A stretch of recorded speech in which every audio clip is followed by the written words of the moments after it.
When you check out at the pharmacy, you see the journey from idea to medicine, thanks to our intellectual property system, or IP for short. IP safeguards inventions, like a new way to prevent seizures or lower cholesterol. And IP supports competition from other brands, then lower-cost generics, which are 90% of prescriptions filled in the U.S. Innovation, competition, lower costs, thanks to IP. Learn more at phrma.org/IP works wonders. More rewards, more savings. With American Express Business Gold, earn up to $395 back in annual statement credits on eligible purchases at select shipping, food delivery, and retail subscription merchants, including the $155 Walmart Plus monthly membership credit and $240 flexible business credit. Enjoy the benefits of membership with the Amex Business Gold Card. Terms apply. Learn more at americanexpress.com/business-gold. Amex Business Gold Card. Built for business by American Express. This is Optimal Finance Daily, How to Win a Negotiation Without Destroying Relationships by Seth Sinclair with michaelmelberg.com. And I'm your host and personal finance enthusiast, Diana Merriam. Welcome back to another bonus Sunday episode. This is where we get to hear from one of our other shows in our podcast network. And today's comes from Optimal Relationships Daily. So with that, here's Greg as we optimize your life. How to Win a Negotiation Without Destroying Relationships by Seth Sinclair with michaelmelberg.com. Too often we approach negotiations as a competition or a zero-sum game. When we view negotiations from this perspective, it implies that there must be winners and losers. In turn, we begin to see the other side as the enemy, and the negotiation becomes adversarial. The problem is further compounded when we dig into positions. Our egos become tied to them, and we are less likely to consider interests or think creatively about what might be possible. Emotions also run high as pressure and stakes increase. These conditions increase the chance of harmful conflict while reducing the chance of achieving a wise outcome. These conditions also put relationships at risk. Whether you are dealing with one or more parties, relationships are at the heart of negotiations. This is especially critical when we are negotiating with friends, colleagues, family members, partners, and neighbors. The key to avoiding an adversarial negotiation. To avoid an adversarial negotiation, one characterized by suspicion, resentment, and damaged trust, view the other side as a partner in a problem-solving exercise. This is a core premise of the principled negotiation method advocated by the Harvard Program on Negotiation. Following this approach, you literally imagine yourself sitting side by side with them as you work through the negotiation process. Even if the other side has significantly differing interests and goals, it doesn't automatically mean they are the enemy. We have to remember that they are people with their own unique needs. By separating the people from the problem, we make partnership possible. A partnership approach increases the chances of achieving positive outcomes while sustaining or even strengthening relationships. The Getting to Yes framework offers some concrete steps you can follow to focus on the problem without being too hard on the people you are negotiating with. Number 1. Perception. If we see the other side as a villain, we will assume the worst in their intentions. We will be quick to judge what they say and blame them for problems and frustrations that arise in the negotiation. The easiest way to alter your perception is to put yourself in their shoes. This means taking the time to honestly assess the other side's interests and emotions. Ask yourself, what might they want?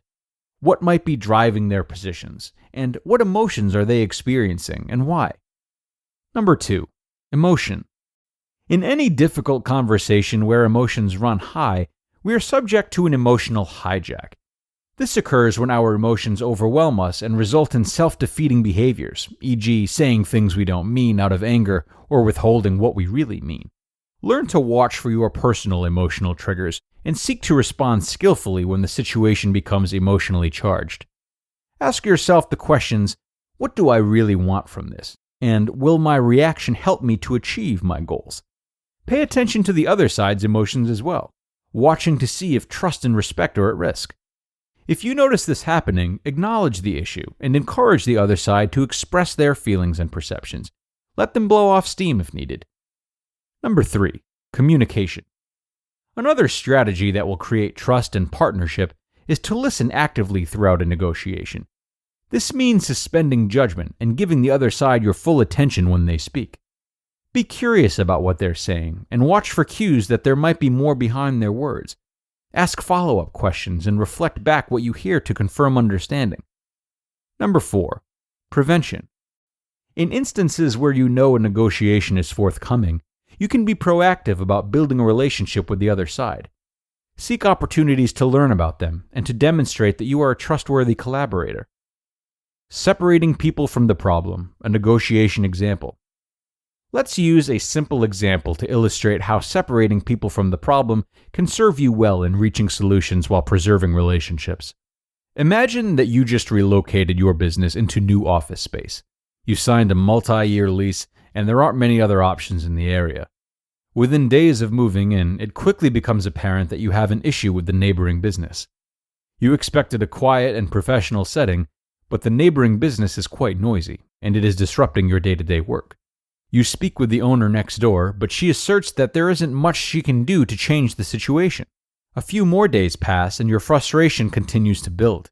At this point, it would be easy to, 1. Develop a view of your neighboring owner as rude and inconsiderate. You tell yourself that she is a selfish jerk and that she does not respect you and your business.